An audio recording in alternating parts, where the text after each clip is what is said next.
Ça faisait un peu plus de 9 mois que j'occupais cette fonction de député. Entendre tous les jours, non pas, même pas la langue de bois, mais la noble langue macronienne, avait finalement eu raison de mon implication et de mon engagement. Et puis, donc je le rappelle, c'était le 8 mars, et François Ruffin est monté à la tribune. Il a fait non pas une intervention, mais un récit. Et moi, j'ai été progressivement, au fur et à mesure de son intervention, plongé dans une sorte de rêverie éveillée. Et d'un seul coup, un grossier personnage des bancs d'à côté hurle, vocifère, « Ouais, démagogue !» Alors là, c'en était trop. Les larmes sont montées aux yeux. En même temps que j'avais la gorge nouée de rage, je suis sortie de l'hémicycle et j'ai pleuré en vérité. Mais j'ai aussi remercié François Ruffin, que voilà. Et François a effectivement m'a fait reconnecter au sens de mon engagement politique.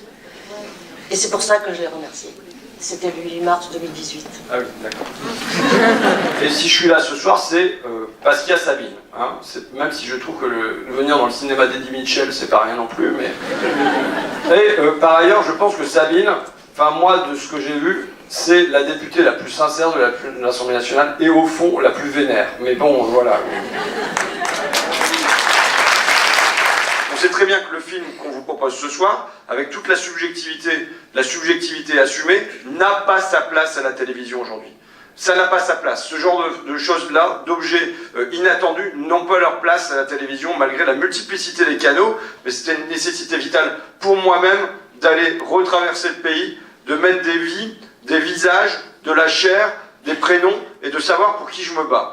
Pour qui je parle ce soir, pour qui j'ai parlé ce soir à l'Assemblée nationale, d'avoir en mémoire ça, et je pense que c'est des piqûres de rappel qu'il faut avoir régulièrement, de savoir pour qui on se bat, pour qui on se bat, pour qui on se bat. Voilà, bon film. Merci, à tout à l'heure. Je vous salue. Bravo. Je vous salue.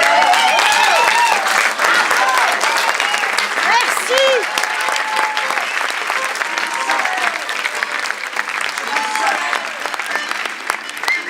Pour moi, c'est pas un film sur le mouvement des Gilets jaunes. C'est un film sur des hommes et des femmes qui, à un moment, ont revêtu le gilet jaune. On s'intéresse pas aux revendications des Gilets jaunes. On s'intéresse pas au mode d'organisation. On s'intéresse pas aux manifestations. En revanche, il y a un choix, c'est de ne pas attendre que le mouvement soit défunt. Le fait de monter et de montrer le film aussi vite, c'était là en faire un outil de réoccupation des ronds-points, par exemple. Là, lundi, hier, d'ailleurs c'est ce soir, et j'y suis pas dans l'hémicycle, qu'il va y avoir le vote sur le projet de loi sur la taxation des GAFA. Vous voyez, de Google, Amazon, Facebook. C'est loin d'être parfait ce que va proposer le gouvernement et tout ça. Mais c'est évident qu'il n'y a pas ça avec cette urgence si jamais il n'y a pas le mouvement des Gilets jaunes.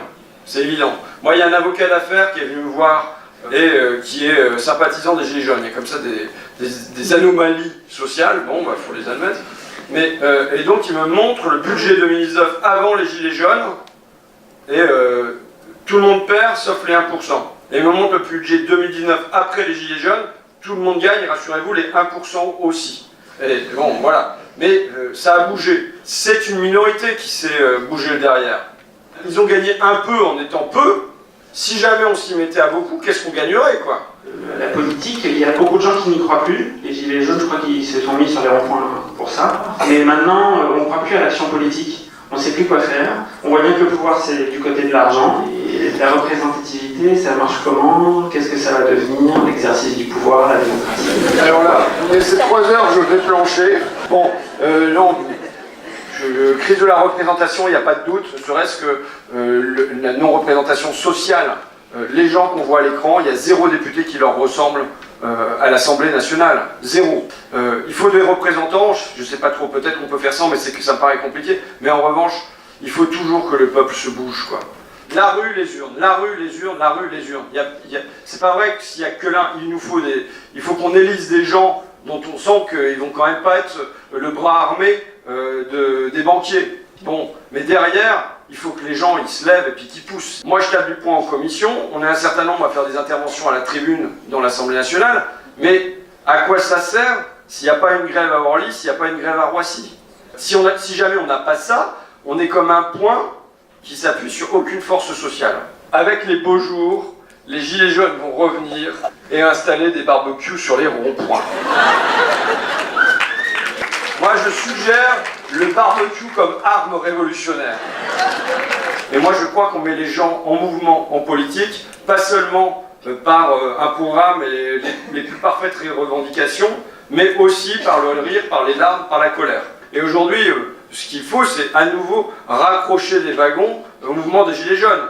Que les gens portent ou non des Gilets jaunes. Mais donc ça veut dire, moi, les classes populaires de chez moi, les personnes handicapées, les intérimaires, enfin bon, ceux qu'on voit à l'écran, mais ça veut dire aussi peut-être que ça fonctionne de manière simultanée avec les enseignants, avec les écolos et ainsi de suite. Mais il faut aller chercher à raccrocher des wagons pour qu'on ait un joli mois de mai quand même. Et on a réussi à avoir ce miracle social qui s'est produit pendant l'hiver, y compris entre Noël et Nouvel An. Putain, on va pas laisser passer le mois de mai sans que ça bouge quand même, bon sang. Merci à Sabine aussi, merci à Sabine Rubin d'avoir organisé la soirée, elle est où Sabine ?